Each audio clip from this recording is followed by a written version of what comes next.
José, le racisme systémique. Oui. Chers abonnés, ceux qui vont écouter les reprises, ceux qui vont m'entendre sur YouTube, je ne veux pas être associé au racisme systémique. D'aucune façon. Ni moi, ni mon père, ni mon oncle Jean-Paul. Alors, oubliez-nous avec votre histoire de racisme systémique. Parce que mon père et mon oncle Jean-Paul, soit dit en passant, ont eu une grand-mère, Aldevine Harvey, qui était fille de métis. Je l'ai appris il y a 3 ans, 2-3 ans. C'eût été un peu gênant s'ils avaient été racistes. Alors, j'ai amplement d'évidence pour démontrer dans la vie de mon père et de mon oncle Jean-Paul, qui, soit dit en passant, me reconnaît au filet, pêchait au filet, puis en tout cas, il n'y a pas un Indien qui avait de quoi y apprendre. Et son père, qui partait dans le bois 3 semaines avec une hache, puis une poche sur le dos, puis son fusil, avec rien d'autre pendant 3 semaines de temps. Mon père me racontait qu'il était royalement inquiet de ne jamais le revoir. Partant en plein bois, il n'y avait pas de boussole. Le racisme systémique, j'ai aucune idée de ce que c'est. Mais oubliez-moi, parce que ça fait 41 ans que je suis psychiatre. J'ai traité du monde de toutes les...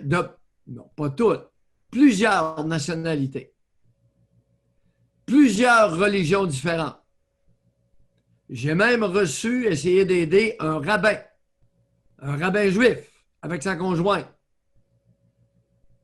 J'en ai vu de toutes les couleurs. Alors, l'histoire du racisme systémique, j'embarque pas 2 minutes. Cependant, si on focus sur le racisme chez les Canadiens français envers les Indiens, aïe aïe, ça va faire mal. Parce qu'il y en a une maudite gang de Canadiens français qui sont anti-indiens. Souvenez-vous de notre histoire. Il y en a beaucoup qui étaient pour l'évangélisation des Indiens. Puis ils les appelaient, lorsque j'étais jeune, on avait une expression quand on n'était pas content après quelqu'un, un petit Canadien français qui était agressif, on le traitait de maudit sauvage. Donc, c'était dans notre culture aussi. Mais ce n'est pas tout le monde, mais c'était utilisé. Alors, revenons à l'histoire d'un pourcentage de Canadiens français carrément racistes. Pas capables de tolérer la différence. Oui, il y en a. Puis oui, il y en avait. Puis il y en avait pas mal, puis surtout chez les femmes. Aussi chez les hommes, mais pour des raisons différentes. Alors, la conversion, l'évangélisation des Indiens, ça a marqué les Amérindiens, les nations, les Premières Nations, across d'un océan à l'autre, à travers le Canada. Deuxièmement, non seulement il fallait les évangéliser, mais il fallait les civiliser. Et ça a été la construction des cabanes à la Pointe Bleue. Ben oui, ils ne pouvaient pas vivre dans le bois, voyons. Il fallait les civiliser. Et il y avait beaucoup de monde qui était en faveur de ça, mais pas tous. Dont mon père, dont mes oncles. Je m'avançais. Vous avez bien remarqué, vous aurez remarqué que je n'ai pas mentionné ma mère. Ben non, regarde dans ça. Elle avait plus de misère un peu. Je pense qu'elle haïssait pas ça, l'évangélisation des Indiens. Ma mère était pieuse. Je ne l'ai jamais entendu parler. Mais elle était très forte sur l'évangélisation de ses enfants. OK. On voit que ça n'a pas marché avec un, en tout cas. Ça n'a pas marché trop fort. Écoute. C'est parce que mon père était pas trop mangeur de balus. Les curés, ils les aimaient bien, mais loin de lui. comme il était commerçant, les curés n'aimaient pas ça. Il demandait de donner ses profits aux pauvres. Non, hein? De temps en temps, il faisait l'aumône. De temps en temps, il sortait un vin et il donnait ça à quelqu'un qui savait qu'il avait de la misère. Il y avait un cheval qui coûtait pas cher, il leur filait un pauvre, sachant très bien qu'il ne serait pas payé. Puis un bon cheval. Mais c'était pas le meilleur, mais c'était un bon cheval. À ceux qui se disent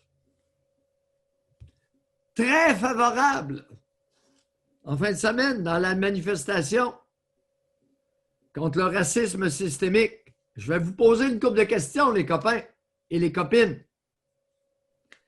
Est-ce que vous êtes des ceux qui acceptez d'octroyer des droits particuliers aux Autochtones et aux Métis, comme la pêche hors saison, la chasse à l'orignal et au chevreuil hors saison,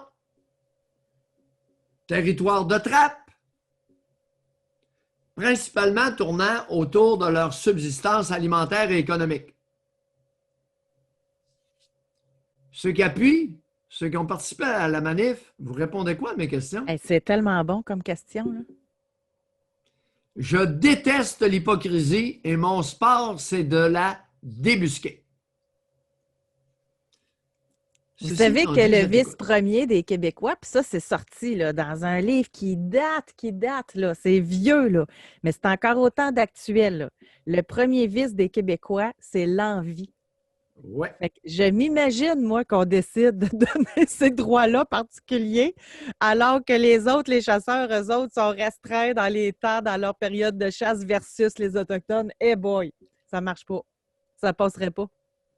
Hey, la question est vraiment bonne. Ouais. Et je suis ouvertement en faveur pour les Autochtones et les Métis qu'ils aient des droits particuliers. Je suis tout à fait en faveur. Ils peuvent pêcher hors saison avec des filets tant qu'ils veulent. Mais prenez des grosses morts, par exemple. Puis ils le savent très bien. Hein? Ils récoltent.